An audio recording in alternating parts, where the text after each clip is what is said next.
My family went to Switzerland. Just us. The close ones.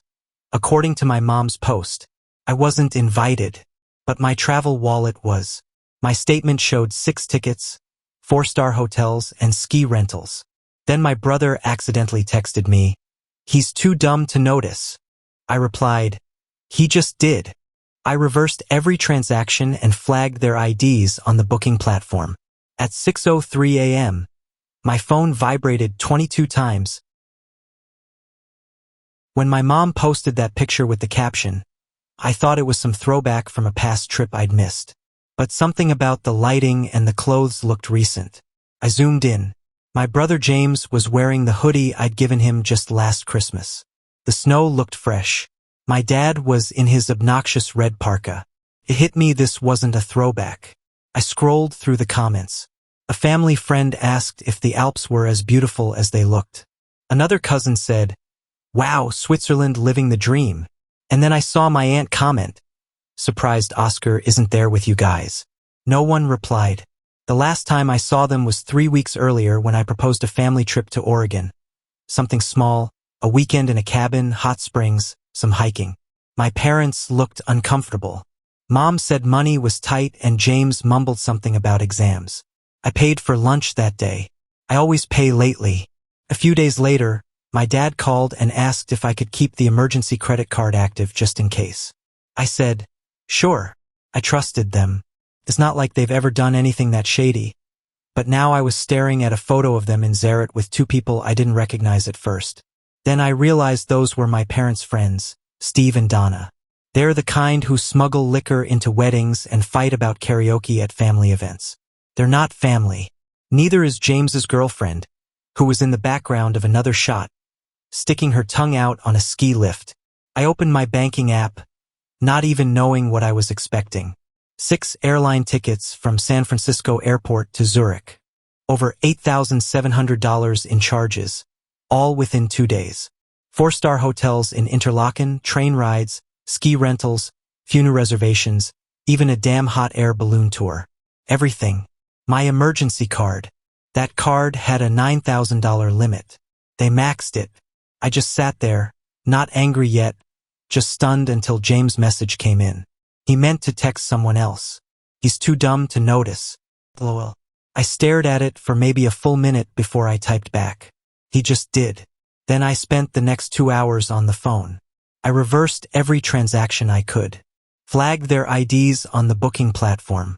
They were using my travel wallet account. I had all the passport numbers, photos, and ticket receipts right there. I even sent the ski resort a fraud notice with a copy of my ID. Cancellations started flying. I called the bank, told them the card had been stolen by someone I knew. I wasn't lying. By the time I finished, I had $0 liability and 5 frozen accounts. Their hotel reservations got yanked. Ski passes gone. Rental van canceled. Even the dinner reservation at that mountaintop revolving restaurant gone. Then at 6:03 a.m., my phone started vibrating 22 times. I didn't answer. Not the first 3 calls from Mom. Not the 5 from James. Not the one from Steve's burner number. Not the ones from Dad. But when Dad called again at 7:41 a.m., I answered, "Son, we need $4,200 to fly back to San Francisco. Can you just help us for now?" "No." There was silence. I said, "Hope you enjoy the rest of your time there. You'll have a lot to explain when you get back. Trouble's already waiting." Then I hung up. Let them feel it. They'll be back in 2 days. James has his own money. He can pay for once. I'm not done. Not even close. They touched down in San Francisco early Thursday morning. I didn't even need flight tracking. I got the update from Mrs. Langley. She lives across the street from my parents, always peeking out her front window like a human Ring camera. Her message came at 6:12 a.m. "They're back. Suitcases look trashed. Your dad's limping." No one smiled. "Thought you should know." I was already dressed. I showed up at 6:41. Donna was yelling into her phone, pacing barefoot on the driveway. Steve looked like someone had punched him mid-hangover. My brother James was dragging a busted Samsonite up the steps while his girlfriend sat on it, too tired or too entitled to lift a finger. My parents stood by the door like they were waiting to be sentenced. I didn't bother saying hi. I parked across the street, walked up, and went straight to the point. You owe me $4,100. Non-refundable charges. You've got 3 days. Mom blinked like she didn't understand English. My dad tried to speak but stopped when I pulled out my phone and opened a folder labeled fraud docs. Screenshots of every transaction. Dates, times, their names, their faces on hotel check-in records, passport scans, even their skiing itinerary, all pulled from my travel wallet. They really did use everything. My saved documents, my stored passwords, my emergency credit line. They went through my entire digital life and booked a luxury European vacation, then had the nerve to post it like they'd won a sweepstakes. James stepped forward. This is insane. You're blowing it way out of proportion. I turned toward him. You excluded me, lied to my face, took my money, then called me dumb in a text meant for someone else. He scoffed. It was meant to be a trip for people who actually know how to relax. You wouldn't have fit in. Yeah, I got that from the Instagram post. Just us, the close ones. His girlfriend muttered something under her breath. I didn't catch it and I didn't care. I shifted back to my parents. You borrowed trust and turned it into theft. I froze everything, reversed what I could.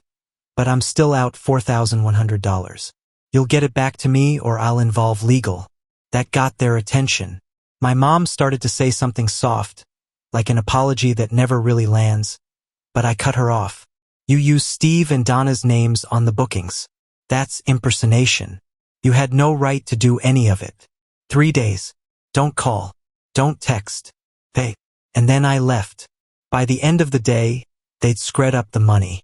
Uncle Mark came through, though I heard later that he gave James a lecture that lasted an hour and ended with, "You're lucky I don't send you to rehab, just for being this stupid." They wired it to me that night. No subject line, no message. Fine. I marked the file, repaid, archived the folder, and went to bed. Slept like a brick. The next morning, James was outside my building. No text, no warning. Just standing there in a hoodie like he expected a sitcom-style resolution. You ruined the trip for everyone. I leaned against the railing. You didn't invite me. You could have handled it differently. Quietly. You all excluded me, lied about why, used me, mocked me, and then hoped I wouldn't notice. And now you want what? Sympathy. He stared at me like he was seeing me for the first time. You act like you're better than everyone. I didn't answer because I am better than people who pull what they did. He left. No apology, no shame, just some bitter look. He probably practiced in the mirror. But he had a bigger problem coming because I've been paying his tuition for the last year and a half. Next semester, he's on his own. I didn't make a speech, didn't call a family meeting. I just went into the university portal, opened the finance section, and removed my card from James' tuition plan. Disabled autopay. Closed the tab. He probably thought I'd forgotten. The deadline passed quietly. A week later, the system flagged his unpaid balance. $6,042. The hold hit his account. No registration. No access to the student portal. Just a polite email. Your enrollment has been suspended due to non-payment. That's when the silence broke. James texted first. Casual. Hey, something glitched with the payment. I think tuition didn't go through. Can you check it? I left it on read. Next came the call. I ignored it. Then the voicemail. Half concern, half command. Can you just take care of this today, please? I've got labs starting soon. Not a single word about what he'd done. Just assumed the engine would keep running. Then Mom tried. 3 voicemails. The last one was nearly 5 minutes long. It started calm, too calm, and turned into some meandering monologue about forgiveness, how families make mistakes, and how I needed to stop letting money define me. That line stuck in my head. Money defines me like I didn't spend years covering their rent when Dad was out of work. Like I didn't drop 5 figures on James' tuition last year while working weekends to keep up. They didn't seem to mind money when I was their walking bank account. A day later, Dad messaged me. Short, no emotion. I understand. Do what you have to do. That one landed differently, but not enough to change anything. Then James tried again. You're seriously not paying, I replied. Correct. The next call was full of heat. You're a joke, man. You're ruining my future over a vacation.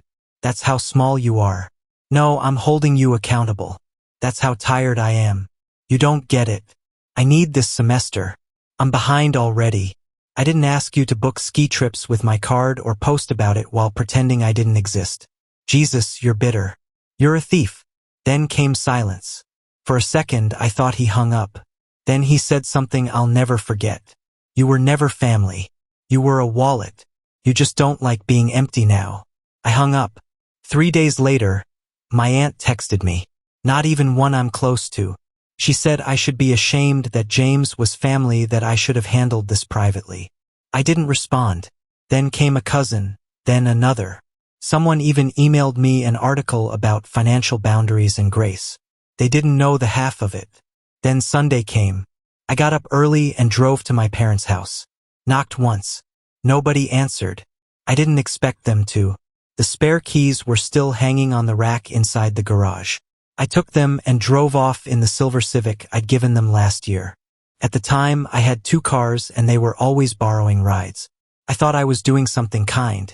Now I was just restoring order. That Civic was mine again. I pulled it into my driveway and sat for a minute. Engine still running. No one called. No one texted. I guess they finally understood. You don't get to spend years treating someone like a safety net and then cried betrayal when they cut the rope. They thought I was bluffing. But this wasn't poker. It was the bill coming due. It had been 3 weeks since the tuition bomb. Not a word from James. No texts, no tantrums. That silence was suspicious in itself. My guess was he was scrambling behind the scenes, looking for another handout. Maybe even hoping I'd cave if he just waited long enough. But he didn't wait. The call came on a Thursday afternoon. Unknown number. I picked up. Hi, is this Oscar Palmer? Yes, this is Jenna from Student Accounts at Selledge University. We've been trying to reach you regarding an unpaid tuition balance. You're listed here as the financial guarantor on the account for James Palmer. My stomach dropped. There must be a mistake. I never agreed to that. She paused. We have a signed form on file with your name and signature. I asked her to email it to me. She did. I opened the PDF and there it was. My name, my address, phone number, and the worst part, a forged signature that almost but not quite looked like mine. The box checked next to assumes financial responsibility in the event of non-payment. Hit harder than any insult ever had. I felt cold. James hadn't just taken advantage of me. He'd forged legal documents to do it. I called her back immediately and filed a fraud claim. Sent my ID, real signature samples, screenshots of messages with James. She said the matter would be investigated, but until it was resolved, I was considered responsible. If it wasn't cleared, the debt would hit my credit. This was beyond betrayal. This was war. I didn't call James. Not yet. I needed someone who would understand the weight of what had just happened. So that weekend, I drove to my grandfather's house. He's always been different, more distant from the chaos of the rest of the family. No fake smiles. No guilt trips, just quiet judgment and solid memory. I brought the forged document with me, sat down across from him at his tiny kitchen table and laid it out without any dramatics. He read it slowly, then looked at me and asked just one question. Did you already report it? Yeah. He nodded once, then stood up, walked into the back room, and came out with a small lockbox. I had never seen it before. He unlocked it, pulled out a folded deed, and handed it to me. It was for the family lake cabin, the one I hadn't been to since I was 13. I'm giving this to you, he said. No one else deserves it. I'll call my lawyer on Monday. I just sat there holding the deed, unsure how to react. He'd never given anyone in our family anything like that before. Then he added, I always knew you were the only one who'd grow up. On the way home, James finally broke the silence. I saw his name flash across my screen. I let it ring twice, then answered, I need you to stop. I know you told the school. You forged my name. I had no choice, man. I thought you'd be cool about it like always. Cool about fraud. It's $6,000. You could have just paid it. I could have, but you made sure I wouldn't want to. There was a pause. Then he switched gears. I'm gonna get kicked out. I can't register. They're threatening collections. Are you seriously gonna leave me hanging like this? Yes. You're heartless. No. I just finally got tired of being your insurance policy. He hung up. This time, no dramatic insult. No guilt trip. Just silence. An hour later, my mom called. Her message started soft. I know things are bad between you and James, but we really can't believe you're letting this destroy everything. Then it got bitter. You're acting like we're strangers. No, I thought you made me a stranger the moment you booked flights to Switzerland with my card and captioned it. Just the close ones. Then a cousin messaged me. One I hadn't spoken to in a year. Said I was turning into a real disappointment. Said I used to be generous. Said I was changing. Maybe I was. The next day, I went to my parents' house, walked in through the side garage door, and grabbed the Civic key off the hook. I didn't announce it. I just drove the car home. That car had my name on the title anyway. No one stopped me. No one said anything. I guess they all realized the same thing at the same time. I was done. And the guy they thought was just a safety net. He was about to become the biggest problem they'd ever created. By the end of the month, James was officially out. No classes, no re-registration, no backup plan. I confirmed it myself by logging into the university's public directory. His name was gone. He'd vanished from the system. I guess he thought someone would swoop in at the last second. Maybe my parents, maybe another cousin, but no one did. Not this time. I kept expecting more drama, more messages, more rage, but everything went eerily quiet. Then slowly something unexpected started happening. People began to switch sides. Not everyone. My mom was still furious. She sent me cold clip texts about how disappointed she was, how I should have handled things internally. Like this was some kind of office dispute. But the tone was different now. Less power behind it, less control. But cousins, aunts, even family, friends, people I thought were fully bought into the narrative that I'd abandoned my family started reaching out at first just to ask what really happened. Then they started telling me things I never knew. One cousin said my mom had already started asking her husband if he could co-sign a small loan for James' education situation. Another said, my parents had floated the idea of refinancing the house, blaming me for putting them in a tough spot. And then, most surprisingly, one of James's own friends DM'd me on Instagram. Just wanted to say, I get why you cut him off. He told us what happened. Left out a lot, but we figured it out. You're not the bad guy, man. Honestly, we're all kind of impressed. It was surreal. And then came the call from my grandfather's lawyer. The transfer of the lake cabin was finalized, but he added something I didn't expect. Your grandfather updated his will last week. He said he's removed your parents and James as beneficiaries. He said he no longer trusts them. He named you sole inheritor on his side. I didn't ask for any of that. I never wanted to be the center of some estate drama. But apparently my grandfather had seen enough. He'd watched everything unfold quietly like he always did and drawn his own conclusions. That same weekend, I decided to take a drive to the cabin just to see it. It was quiet, isolated, and a little rough around the edges, but it felt untouched, like a place where people didn't shout or lie or steal credit cards. I sat on the back porch for over an hour, staring out at the lake. I hadn't felt that kind of calm in years. When I got back, my dad was waiting outside my apartment. No text, no warning, just leaning on the railing by the stairs. I just wanted to talk, he said. Not to fix anything, just to be honest. I let him speak. He admitted they'd crossed the line, that they'd relied on me too much, expected too much, that they'd allowed James to believe he was entitled to everything and accountable for nothing. That even though he didn't agree with how I handled it at first, he saw it now. You were right to draw the line, he said. Then he reached out his hand. I didn't expect that, but I shook it. There wasn't much else to say. Later that night, I got a message from James. All you had to do was help like before. You destroyed everything. I read it once, then again. Then I archived the thread and moved on because by now everyone finally understood something I'd known for a long time. I wasn't the problem. I was just the only one willing to stop being part of it. By the time spring rolled in, I hadn't heard from James in almost a month. The The silence wasn't loud anymore. It was expected. I had no idea where he was living, how he was surviving, or if he had finally found a job that stuck. A part of me wanted to ask just out of curiosity, but curiosity is what got me burned in the first place. Then one afternoon, a message came through. It was short, hesitant. "It's James. Can we talk?" My first thought, why now? But I said yes. We met in the back of a cheap coffee shop near the community college he used to mock.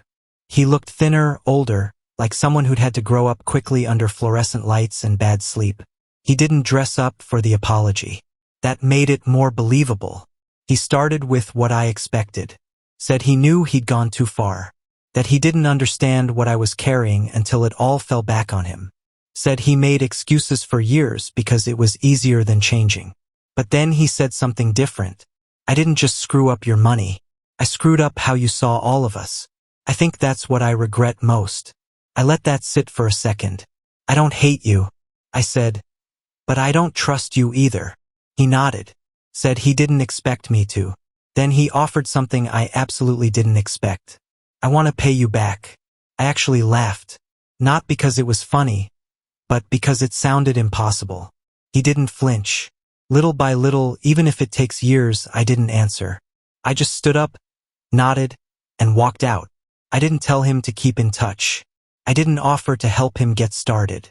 I didn't hug him or forgive him or make a big scene. I just left it where it was. Some debts aren't about money, and some peace doesn't come from fixing things. It comes from leaving them broken and choosing to move forward anyway. That weekend, I drove to the cabin again.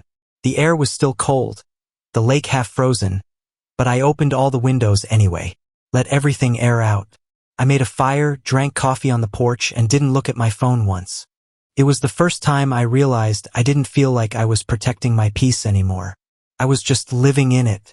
The cousin who once called me cold texted again a few days later. He asked how I was, said he admired how I handled everything. Said it made him rethink how much he'd let people use him, too.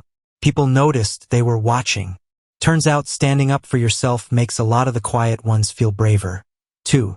Even the ones who never said a word when you were being pulled apart. 2 weeks later, I went to see my grandfather again. We didn't talk about James or my parents or anything dramatic. Just sat on his porch watching birds fight over crusts of bread like it was life or death. Then he turned to me and said, "I thought you'd grow bitter from all this." "I thought so too," I said. "But you didn't. You just got stronger." That was it. No long speeches, no final lessons, because I already had what I needed. The money didn't matter anymore. The tuition, the trip, the fake signatures, the betrayal. It all became background noise.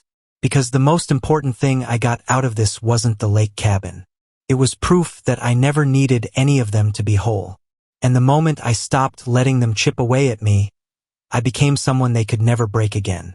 It's been a year since Switzerland, since the text that lit the fuse, since I pulled back every dollar, shut off every faucet, and let the bridge burn itself down. James never paid me back. Not a cent. But he never asked for another either. He's working full-time now. Last I heard, warehouse shifts, something with night hours. Not glamorous. Not what he planned, but honest and quiet. My parents still haven't apologized. Not really. They circle around it, ask how I'm doing, send a birthday card without signing it. As if small gestures might patch something deep and broken. I don't chase it. I don't ignore it. I just let it be. The family talks about me differently now. Less like I'm cold.